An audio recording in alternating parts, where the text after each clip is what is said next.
আবারও দুর্যোগের মেঘ বাংলায়। কলকাতা সহ দক্ষিণবঙ্গ জুড়ে ফিরছে তুমুল বর্ষার আশঙ্কা। এই বিষয়ে কি বলেছে আবহাওয়া দপ্তর, চলুন জেনে নেওয়া যাক।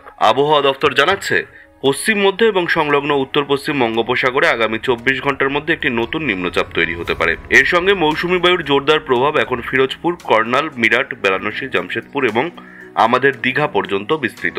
এই নিম্নচাপের প্রভাবে 24 থেকে 28 জুলাইয়ের মধ্যে দক্ষিণবঙ্গের জেলাগুলিতে বৃষ্টিপাত ব্যাপক বাড়তে পারে। ভারী থেকে অতি ভারী বৃষ্টিপাতের সম্ভাবনা রয়েছে।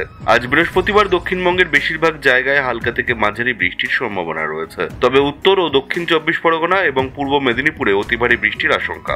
নদিয়া, মুর্শিদাবাদ, পুরুলিয়া, পশ্চিম মেদিনীপুর, বাঁকুড়া এবং ঝাড়গ্রামে হতে পারে ভারী বৃষ্টি। কাল শুক্রবারও একই ধারা বজায় থাকবে। বিশেষ করে পশ্চিম মেদিনীপুর, ঝাড়গ্রাম, বাঁকুড়া, পুরুলিয়ায় অতি ভারী বৃষ্টির পূর্বাভাস। বাকি জেলাগুলিতে ভারী বৃষ্টি হতে পারে। বজ্র বিদ্যুৎ সহ ঝোড়ো হাওয়া বইবে সর্বত্র। সপ্তাহ শেষে অর্থাৎ শনি ও রবিবারও আকাশ মেঘলা থাকবে। শনিবার ঝাড়গ্রাম, পুরুলিয়া, বাঁকুড়া, পশ্চিম মেদিনীপুর, পূর্ব ও পশ্চিম বর্ধমান, বীরভূম, হুগলিতে ভারী বৃষ্টি হতে পারে।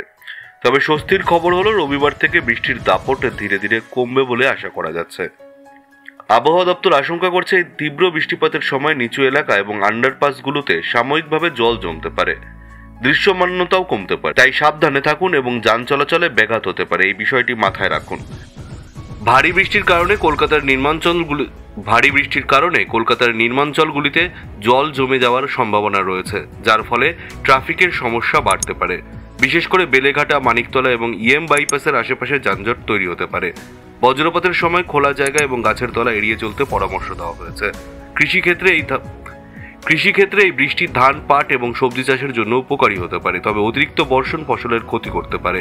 মৎস্যজীবীদের বঙ্গোপসাগরে যেতে নিষেধ করা হয়েছে, কারণ সমুদ্র উত্তাল থাকার সম্ভাবনা রয়েছে। আবহাওয়ার প্রতিটি আপডেট পেতে নিউজ অল টাইমস চ্যানেলটিকে সাবস্ক্রাইব করে আমাদের সাথে থাকুন। নমস্কার।